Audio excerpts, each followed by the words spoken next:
kakasali lang po namin. Kikita pa po ba kami gaya ng kinikita ng top earners ngayon? Yayaman po ba lahat ng sasali?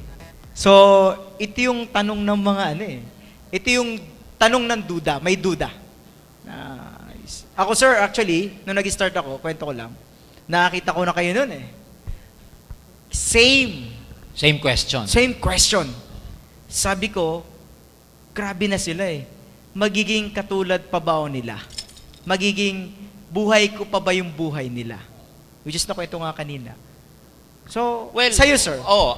Personally speaking, alam nyo, ang networking landscape ngayon, pag sabing networking landscape, yung itsura ng networking ngayon, kumpara 10 years, 5 years, 18 years ago, is very, very different. If the question now is, kasasali mo pa lang at kikita ka, the question there is, kikita ka katulad ng top earners. Kasi mas marami na pong opportunity ngayon kesa dati. One example is this. Because of online marketing, we have awarded our top 20 recently sa Araneta, lalo na yung mga naka-attend. Karamihan ng mga top 20 doon, kilala nyo na. Pero meron hong top 20 na out of nowhere, biglang napasama sa top 20. Na hindi kilala, hindi sikat. Sir, bata, first time, new blood. Tsaka yung isa matanda. Oh, Yung isang matandang-matanda na nasa top 20, meron din siyang anak niya yun, pero alam niyo ba't nila nagawa yun? Nalagpasan nila marami pang mga earners kumpara sa kanila, na kabago-bago pa lang kumpara sa mga pioneers. Nagawa nila yon because of their market, yung online marketing. Yes. Kaya kung ang question ngayon, katulad ng pinag-uusapan natin, Roy, sa backstage kanina, ang daming kumikita ngayon Dami. sa online marketing na yung kinikita nila, hindi namin alam, silent type. Kinikita nila ang lalaki. Hindi katulad namin dati, ang opportunity natin, offline marketing lang. Offline. Mano-mano, prospecting, walang internet, walang FB. Ngayon, because of these facilities na available, maraming mga bagong distributors, tatalunin nila yung mga top earners ng AIM Global. Because of that. Because of this new technology. Yeah. For me Hindi lang naman, yan. sa akin naman sir, ang ano ko dito, oo. Kasi may binuksan na malaking gate na market para sa mga katulad nilang bago. Tsaka, we have to understand that kaya ako nasabing iba na yung landscape kasi mas educated na yung mga tao ngayon kumpara dati. Yes. Mas alam na nila na merong asenso sa networking. Dahil sa dami na nagkaroon ng resulta, maraming mga tao educated na in a way tungkol dun sa industriya. Kumpara mo 10 years, 15 years ago, ang tingin lang sa networking, direct selling. Ang tingin sa networking at that time, hindi mo pwedeng i-career. Tingnan nyo sa nangyayari sa AIM Global ngayon. Networking, AIM Global na. Marketing plan na natin ang giging dahilan para magpa-uwi ng mga OFW. Ganun na siya kabigat ngayon. Grabe. Hindi na siya pwedeng gawing part-time, hindi lang siya pwedeng gawing full-time, pwede na siyang makapagpa-uwi ng OFW. Yes, sir. Can you imagine being an OFW, ano lang ang magko-compel sa'yo para umuwi? Sige nga. Ano lang ang magsasabi sa'yo para umuwi ka, Roy? Dalawa lang yan eh. Pag namatayan ka, namatay. Tapos tinanggal ka dun. Oo. Pag namatayan ka, uwi ka. O kaya, pag may mas malaki ka ng kinikita dito, na pwedeng pang-suporta ng buhay ng pamilya mo. Correct. And because AIM Global, ladies and gentlemen, can make these OFWs go home, it's just a sign, a very concrete sign, na yung marketing plan natin ganong katibay, pwede nang magpa-uwi ng mga OFW. Kayo, Roy, 8 years ago, market nyo, Pilipinas lang. Actually, sir, Manila lang. Ila lang. Kayong bagong sasali, ang market nyo, 6 billion katao sa buong mundo. Malaki yung, Tatalunin. Alam mo kung may mas yung magsisipag pie market lang, nila, sir, mas lumaki. mas lumaki. In a way, mas dumali pa nga eh. Oo, mas Kasi, lumali. Tayo dati, ang hataw lang natin sa labas. Ngayon, humataw na sila sa labas, pag-uwi, hataw pa. Sir, Sa malaki yung internet. communication kasi Oo. masyadong nabuksan eh. Yeah. Yung masyadong, Totoo. anyway, paano ba na-explain yun? Before, ang communication lang, telepono, Telepono. text, yun lang eh. Ngayon, Iba-iba na. iba na. So, if the question there, myth sa networking yung una-unahan ng kumikita. Matagal na pong ano yan, myth, hindi totoo. Matagal nang hindi totoo sa networking yung pag nauna ka, hindi ka na pwedeng lagpasan ng mga nahuli. But let me tell you this, because of the technology and the market all over the world, maraming mga sisibol na new distributors na out of nowhere, bigla nilang tatalunin yung mga top earners natin.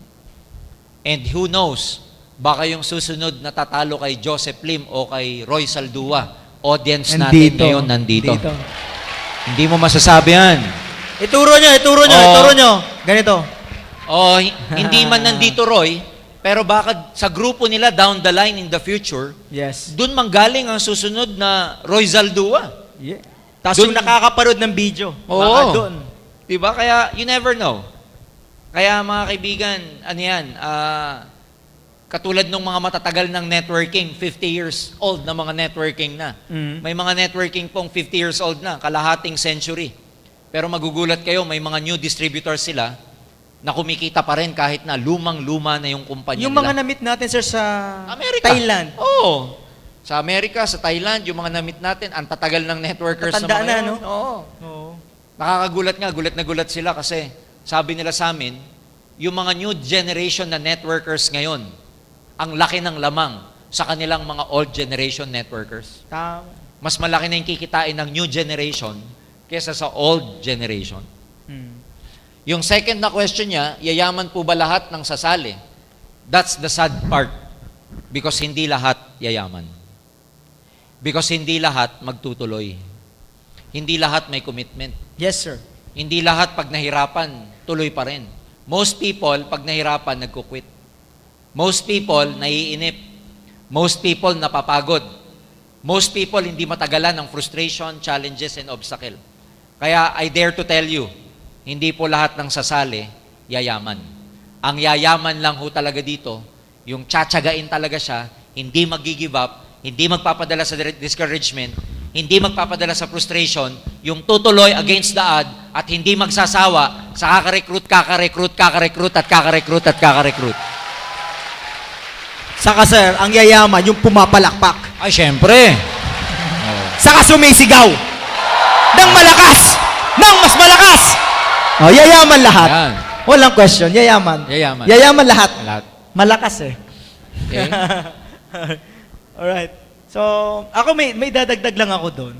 Kasi ano sir, tinan mo ngayon ang 5 years old na marunong mag-Facebook. May kakilala lang mga iba-ibang lahi. Yun na lang eh. Yung dati, pag 10 years old ka noon, ang kilala mo lang yung kabarangay mo o pinsan mo. Hanggang doon lang. Oh. Pero ngayon, pag 10 years old ka ngayon, dahil may kadota ka, minsan, mga pamangkin ko minsan may kakilala taga Singapore. Oh. So yun lang yun Ang mga bagong generation ngayon, yung mas marami ng kakilala dahil nga sa internet. Totoo. Kaya, grabe ang potential ngayon, Grabe ang Roy. potential. Oo. Lagi nating sinasabi yung mga bagong join sa networking, ang swerte nyo kasi kami, para matuto kami nung araw, bibili pa kami ng libro sa National Bookstore. Kayo, may YouTube na. Free. May Google. Lahat mapapanood ninyo. Kaya, Download, audiobooks, libre. andito na lahat. Tamad na lang kasi, yun na lang eh. Kaya hindi yaman, ayaw makinig. Ayaw magtyaga. Kaya yung natutunan niya, hindi niya ginagawa. Yes. Yan ang mga talo ng networkers ngayon because of information overload. They know a lot, but they fail to do it. Yun ang talo mo rito. Pagka masyado kang alam pero hindi mo ginawa, talo ka. Kaya nung araw tayo naman, dahil kukunti ang alam natin, hataw na agad Apply yun. na apply. Apply ng apply. Kasi kukunti lang ang Sir, alam natin. natatandaan ko, ako yung siguro mga second year ko sa network, dahil nga limitado yung teaching. Pag may ibang company narinig ko may training, para akong aso. Uhaw na uhaw ka. Ako doon, training ako. Nagbabayad, tas kunwari, taga doon din ako. Nag-a-attend ako sa iba-ibang Para lang company. makasagap ka. Kasi sabi ko, kailangan ko matuto kasi may pera dito. May Kaya pera. nga, if you paid today only a meager amount of 100 pesos and you will, ang binabayaran nyo naman dito yung hindi yung information na natututunan eh. Pag umattend ka ng training at may bayad, ang binabayaran mo doon yung years of experience nung nagte-train sa'yo. Tama. Kasi hindi mo matatawaran ng experience. Alam mo kung ang experience pwede lang ipasa, pinasa na namin eh. Ito 18 years, iyon na. Di ba kung pwedeng ganun eh? Hindi. Hindi. pag may mga training at nagbabayad kayo, it's the piece of experience that you're actually paying for. Yung piece ng experience na yun, because can you imagine, itong mga sinasabi namin ni Sir, Roy. may dadagdagan ako. Ito, hindi to relevant, pero yung experience, may nagturo sa akin, ang experience daw, sir, para daw siyang lente sa mata mo at sa utak mo, na habang may dumadagdag experience mo, kumakapal yung lente mo at nagiging malinaw lahat. So the more na experience mo, kaya sabi nga doon, just trust the process. Dapat ka doon sa process. Kasi habang doon tumatagal ka at nadadagdag yung experience mo, parang nadadagdagan yung kapal ng lens mo at nakikita mong mas malinaw lahat. Yung parang pag nakita mo kaagad ang opportunity, nakikita mo agad ang potensyal, nakikita mo kaagad na mayroon talagang future. Maganda kasi you gain wisdom with that. Nagkakaroon ka ng wisdom. Yun nga yung lagi kong sinasabi sa mga ibang distributors when I go around the country. Can you imagine na nung time natin walang ganito, Roy? Pero lumaki tayo. Oo. Ibig sabihin, napalaki namin network namin nang walang ganito, walang training. How much more kayo, may ganito kayo? Hindi ko na lang alam kung hindi pa kayo puputok. Correct. Lahat na ng klaseng training, kinonceptualize, ginawa nyo ng iba't ibang version para hindi nakakasawa. Ito, ang dating dito, ano ba to? Parang opera eh. Opera. Dapat nagito ako. Oh, di ba? Dapat pala nagpakulot ako. Nagwig ka na. Oo nga, Tama, maitim ako yan. Ginawa ng iba't ibang version, variety, para lalong sumakto sa inyo.